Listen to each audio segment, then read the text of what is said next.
चंडिया बाजे रजनीवा सदका उस्ताद इनायत कुआड़ा बगाई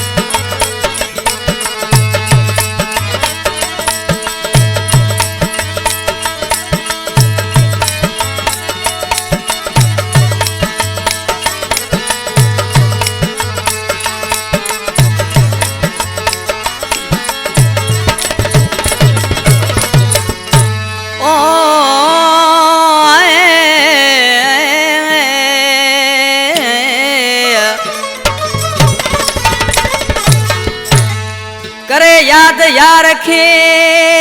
थी आए दिल बेकरार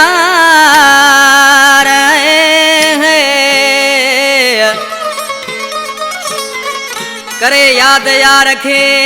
थी दिल आए बेकरार वो अची पिरी दीदो प्यार मुखे मेरली उमरानी चवे कलाम ने फरमाशा चोटारियों शहर का मोहम्मद शाह खलीफो कासम साबन शाह यार मोहम्मद राजड़ उमेद अली बण बलूचिस्तान का महमूद उमरानी साबर अली खासकेली मलूक उमरानी सलीम उमरानी प्यारा दोस्तों इन कलाम जो शायर मंठार उमरानी बाखोड़ो मोरी विठला चाहे जो ही ऑडियो वीडियो नंबर कयूं पिया हसीन प्रोडक्शन में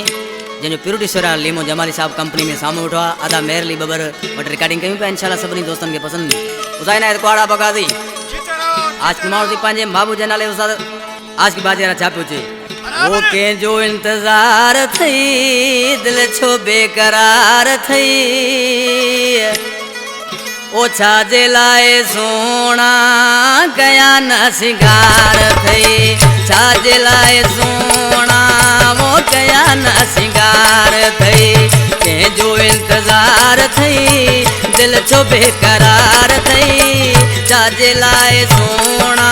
वो गया न सिंगार थई छाजे लाए सोना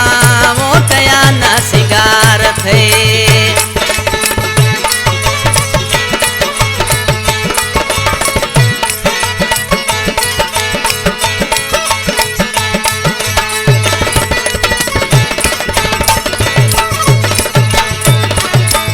अचो दोस्त सारा मुखा पुछन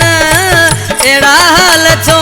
थई सभई था चवन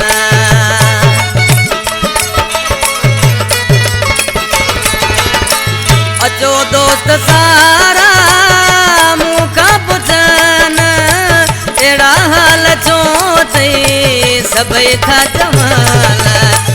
ना के आज़ार थई दिल छो बेकरार थई छाजे लाए सोना वो कया ना सिंगार थई छाजे लाए सोना वो कया ना सिंगार थई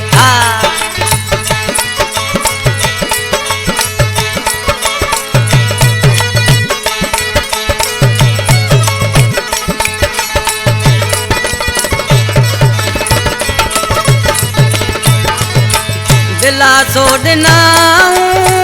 मिलन तो साईं दो तुझो यार तो खा जुदा को नथी दो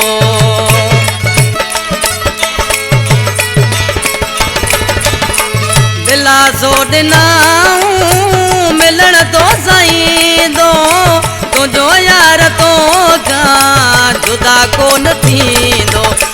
सजन कुर्बदार थई दिल छो बेकरार थई छाजे लाए सोना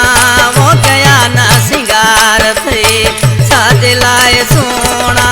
रे कया ना सिंगार थई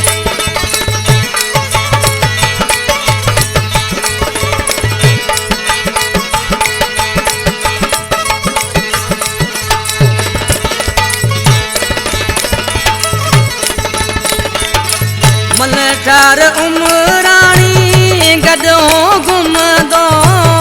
बाखोड़ मोरी हलो रोज़ी दो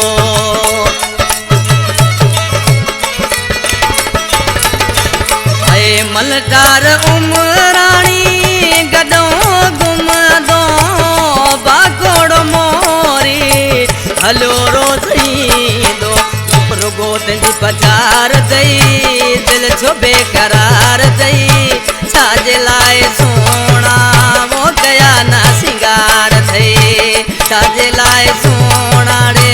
गया ना सिंगार थई है केंदो इंतजार थई दिल छो बेकरार थई छाजे लाए सोना